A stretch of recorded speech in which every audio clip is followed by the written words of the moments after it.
नमस्कार, आप देख रहे हैं वीआईपी न्यूज। मैं हूं आपके साथ प्रज्ञा तिवारी। रुक करते खबरों की ओर। बलरामपुर जिले के शंकरगढ़ थाना क्षेत्र में बुजुर्ग के सिर पर टांगे से वार कर उसकी हत्या करने वाले आरोपी को पुलिस ने गिरफ्तार कर लिया है।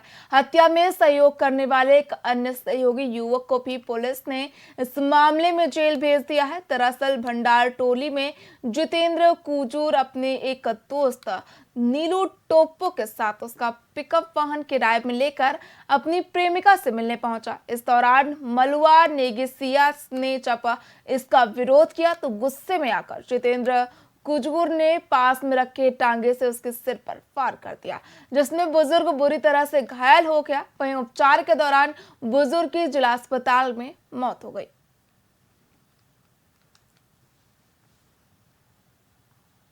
जितेंद्र कुजूर है, जिसकी प्रेमिका भरतपुर भंडार टोली में रहती है, अनीता नाम है। उनसे 2 वर्षों से प्रेम संबंध था और ये जो है अक्सर अपने प्रेमिका से मिलने जाता था, जिससे इसका प्रेमिका के जो पिता है वो ऐतराज दर्ज करता था और वो मना करता था।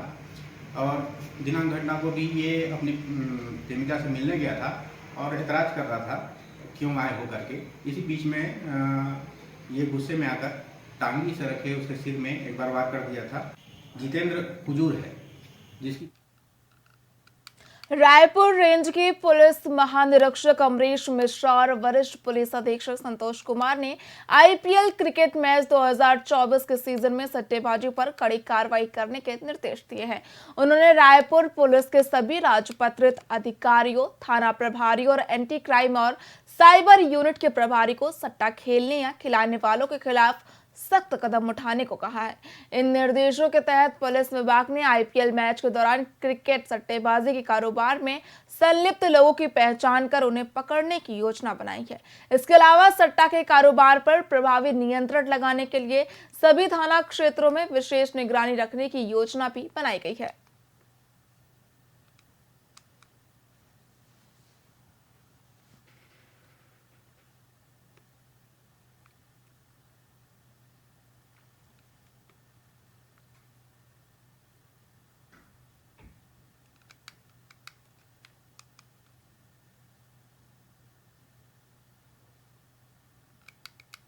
खबर महासमुंद से है, जहां पिथौरा नगर में चर्च ऑफ नॉर्थ इंडिया को मिली मिशन की जमीन पर देखरेख करने वाले परिवार की ओर से कब्जा कर बेच दिया गया है, जिसके विरोध में छत्तीसगढ़ के मसीही समाज के सचिव नितिन लॉरेंस के नेतृत्व में सैकड़ों की तादाद में मसीही समाज के लोगों ने पिथौरा थाने का घेराव कर प्रदर्शन किया। आपको बता दें कि पूर्व में भी नितिन लॉरेंस के नेतृत्व में इसी मामले को लेकर धरना प्रदर्शन किया गया था और लगातार मिशन की जमीन के संबंध में लंबे समय से प्रशासन से कार्रवाई करने की मांग की जा रही है, लेकिन इस संबंध में विभाग की ओर से कोई कार्रवाई नहीं की जा रही है, जिससे मसीही समाज में आक्रोश व्याप्त है। छत्तीसगढ़ का पावर ऑफ अटर्नी होल्डर हूँ प्रॉपर्टी का। एसडीएम साहब ने बोला है कि अभी तुरंत स्टे कर रहे हैं, स्थगन आदेश दे रहे हैं, कोई भी कार्य नहीं होगा। और हम जब एसडीएम साहब के साथ चर्चा करने पे जब रजिस्ट्री पेपर को जब वो देखे, तब रजिस्ट्री में चौंकाने वाली बात है, रजिस्ट्री हो गया B1 नहीं है, उसके B1 के बिगर रजिस्ट्री हो गया है। और पुलिस प्रशासन का सपोर्ट तो नहीं रहा, क्योंकि पुलिस प्रशासन नामजद एफआईआर करा रहे हैं तो उस पर कार्रवाई करने से डर रही है। आश्वासन पूरी नहीं होने पे आगे क्या कार्रवाई रहेगी? धरना प्रदर्शन करेंगे। पिथौरा की एक बात भूमि है जो कि रजिस्ट्री रिकॉर्ड के हिसाब से आबादी मत में दर्शित हो रही है, जिसमें मसीही समाज का कहना था कि वो एक लंबे समय से यहाँ पास आदेश थे और वो उनका ही क्षेत्राधिकार में या उनके टाइटल्स में आता है। तो फिलहाल उसको इनका कहना है कि किसी और व्यक्ति ने फॉर्जरी के आधार पे उसकी रजिस्ट्री कर दी है। इस संबंध में उनके द्वारा यहाँ पास आके अपना ज्ञापन सौंपा गया है कि इस संबंध में विधिवत जाँच की जाए। उनका ज्ञापन प्राप्त कर लिया गया है। फिलहाल हम लोग विधिवत इसमें जाँच प्रारंभ कर देंगे।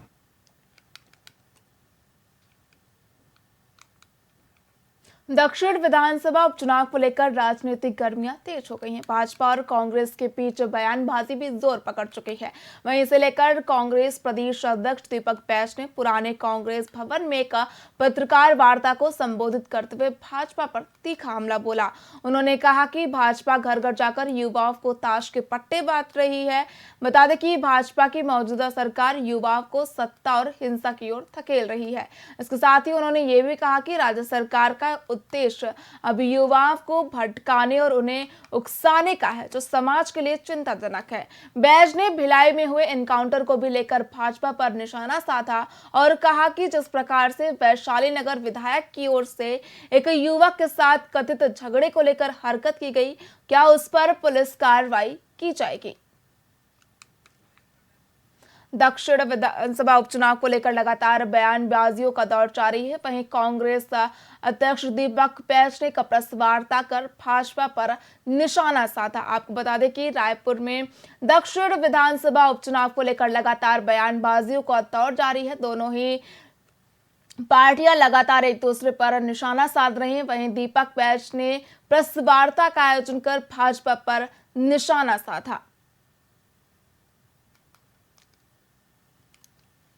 ये जनता के बीच में बट रहा है, एक एक जनों में बट रहा है, युवाओं में बट रहा है। आप सोच लीजिए, दक्षिण के मतदाताओं के बच्चों को भविष्य कैसे बनाना है उन्होंने ठान लिया है, और भारतीय जनता पार्टी ने ठान लिया है कि दक्षिण के मतदाताओं को जुआरी बनाना है। लगातार लड़ाई लड़ रही है और मैं दाद देता हूं उस बेटी को कि अपने पिता के न्याय के लिए लड़ रही है, और आज जबलपुर हाईकोर्ट ने उनको रीपोस्टमार्टम का आदेश दिया। कहीं ना कहीं बड़ी जीत है, और भारतीय जनता पार्टी की सरकार, साई सरकार के मुंह में सबसे बड़ा तमाचा। ये जनता के बीच में बट रहा है, एक एक जनों में बट रहा है, युवाओं में बट रहा है।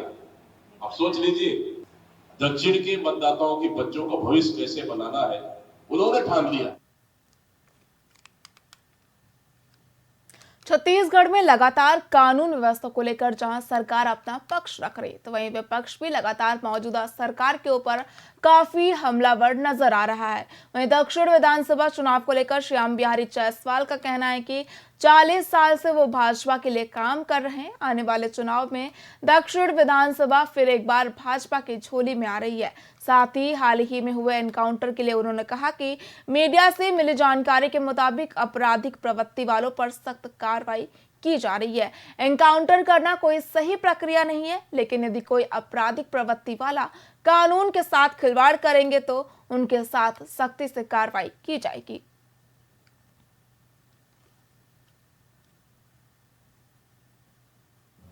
देखिए, हम शुरू से कहते आ रहे हैं कि प्रदेश में लॉ एंड ऑर्डर की जो स्थिति है उसको खराब करने वालों को किसी भी कीमत पर सरकार जो है बख्शने वाली नहीं है। और जहां तक इनकाउंटर की बात है उसकी मुझे जानकारी अभी नहीं है, क्योंकि मैं अभी सुबह से समाचार देख भी नहीं पाया हूं। लेकिन अगर आप लोगों के माध्यम से पता चल रहा है कि इनकाउंटर हुआ है, तो सरकार की मंशा कतई नहीं है कि इनकाउंटर कराए, लेकिन अपराधी जहां भी कानून को हाथ में लेकर कानून का गला दबाने का काम करेंगे, वहां सरकार सख्ती से कदम उठाएगी। खबर जगदलपुर से है, जहां बस्तर के सबसे बड़े अस्पताल मेडिकल कॉलेज टिपरापाल में जो कुछ हो रहा है वो सचमुच हैरान कर देने वाला है। जहां लापरवाहियों के आलम खामियाजा स्थानीय लोग भुगत रहे हैं। बता दें कि अस्पताल के अंदर मेडिकल वेस्ट और पुराने ब्लड सैंपल खुलेआम पड़े हुए हैं, जो कि न केवल पर्यावरण को दूषित कर रहा है बल्कि गंभीर बीमारियों को भी आमंत्रित कर रहा है। वहीं इस पूरे मामले को लेकर अस्पताल प्रशासन को कोई फर्क नहीं पड़ रहा है। वे सिर्फ अपने आरामदायक कुर्सियों पर बैठे रहना पसंद करते हैं। टिमरापाल में जो हमारा मेडिकल वेस्ट है वो उसके ठेका दिए गए हैं और वो समय पर उठ रहे हैं। अगर ऐसा कहीं पे पड़ा होगा तो बिल्कुल उसको दिखवाते हैं, हम जांच कराएंगे। और ब्लड के सैंपल नियमित जांच हो रहे हैं वहाँ, तो ऐसी स्थिति नहीं है। मुझे लगता है कि टिमरापाल में सुचारू रूप से चल रहा है। निश्चित रूप से दुर्व्यवस्था तो है, इससे इनकार नहीं किया जा सकता। जो अस्पताल प्रबंधन है, जो उनको इन सब चीज़ों को ध्यान में रखना चाहिए, क्योंकि स्टाफ की कमी तो होगी नहीं। वहाँ पर साफ सफाई करने वाले कर्मचारी काफ़ी संख्या में होंगे। उनको अदला बदली करने का काम तो बराबर करते रहते हैं ये लोग। जो सफाई जो कंपनी है, जो गार्ड नियुक्त करने वाली जो कंपनी है, उन्हीं गार्डों से पैसा लेके नए गार्ड लगाने का जो काम करती है, ये करने में तो अव्वल नंबर है। किंतु साफ सफाई पर हॉस्पिटल प्रबंधन ध्यान ना देना ये दुर्भाग्यजनक है। और डिमरापाल हॉस्पिटल में जो भी मरीज पैदा माने वहाँ पर एडमिट होता है, तो उसकी देख रेख जो ना ठीक ढंग से हो नहीं पाती। फिलहाल खबरों में इतना ही। देखते रहिए VIP न्यूज। नमस्कार।